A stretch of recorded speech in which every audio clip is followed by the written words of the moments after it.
I'm Lindsay, and today we're talking about what if. Like, what if we try doing this from a car and having a giggle at that? We were going to do it outside of bar, but it was a little bit random. We were like, I think people are going to be... Yeah, it's not the safest of areas. So, the chances of phones being taken whilst we're doing this is just no. Yeah. So, back to what we're actually here to talk about is this idea of what if. So, it's about having that idea, isn't it? And what, like, BHVA was built on what if. So we're just going to talk through a little bit about how BHVA was built and how important it is to have those what ifs sometimes. They're not negative things. The next podcast we're going to do is talking about the actual language around what ifs and kind of changing the mindset of it a little bit. So, yeah, what if, Becky? Yeah, I think it started with what if I wasn't crying every lunch break? Yeah, mine started with what if I could do it different? What if we could do the bits that used to always frustrate us that we couldn't do? Yeah. What if could actually be our own bosses rather than be employed by somebody? Yeah. What if we could do actually something we enjoyed and felt passionate about? Yeah, just live life for living rather than live life for working to pay the bills. Yeah. Literally that kind of thing. What if we could put ourselves in a position where we get to choose? Yeah. That was where BHVA came from. Have we done it? Have we got our what ifs? What do you mean? Have we reached them? Have we done them? Well, because there's always a new what if every day. And that's the thing about what ifs. And I think you start off with one idea and then it evolves and you come into the next what ifs. And that's it's just perking those ideas of, well, what if I could do that? It doesn't have to just be a what if. It can be an actual reality that then evolves into something else, can't it? Yeah. So BHVA was built on the what if. What if we could do the arts differently? What if we could go against the grain? Yeah.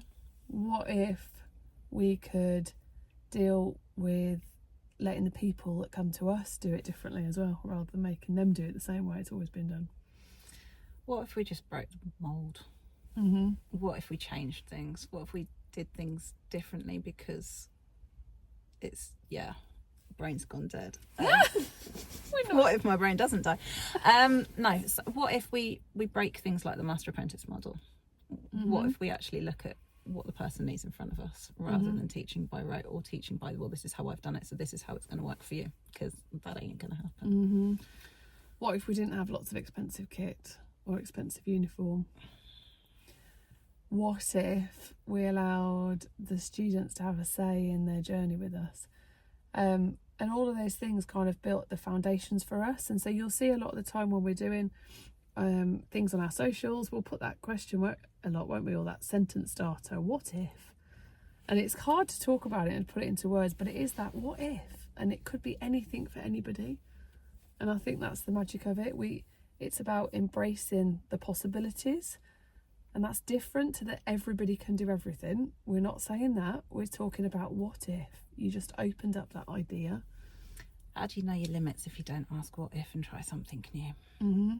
It's always about just seeing what people can do and not being limited to what they think they can, or being what they've been told that they can, or because of anything like this.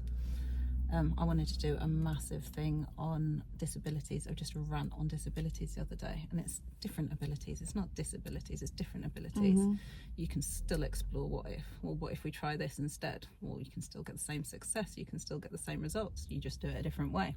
And you just start from a different starting point. I saw something the other day which talked about the same. It's that people think that, well, because it's going back to something else we spoke about a little while ago, but because that's the preconceived idea of what they can do, no, you don't do that. You just put the what if, and you just start from a different starting point to be able to explore it. And I think that was really important for us at BHVA, that we started at a different starting point to explore people's what ifs. And is BHVA now what it started out as? Hell no. Is it going to be where it is now in 10 years' time? No. Because we're posed with things and opportunities all the time. And instead of going, oh no, that doesn't fit in with what we do, we go, oh, What if? what if it could? Sometimes the answer's no, and that's allowed. And sometimes We've just done it today. We've just gone, it could be a what if, and we've gone, well, maybe it's not the right time. do a little bit of investigation. A little bit We'll of investigation, we'll go from there. But unless you ask those questions and you explore it, how do you know? Mm-hmm. So it's about having that openness to possibilities as well, and that openness to have those conversations about the what ifs. So yeah, BHVA is definitely built on what if.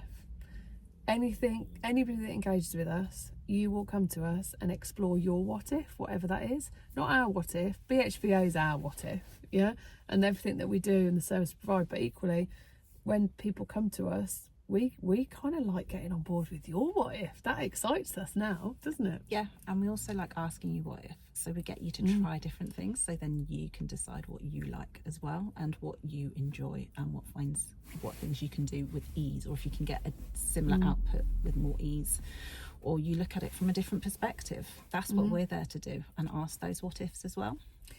Yeah, so we get excited about our what ifs, but we also get excited about your what ifs and what you're interested in. Just having those conversations and that dialogue to just open it up and then see what happens. Yeah. See what happens along the journey, because that's the exciting bit then, when you've explored the what if and then you step into that journey and take those steps along the way to whatever it's going to be. Yep. So yeah, have a go. Just use the word what if sometimes in different situations and see what happens. And if you want to come and explore a what if with us, you know where we are. See you later.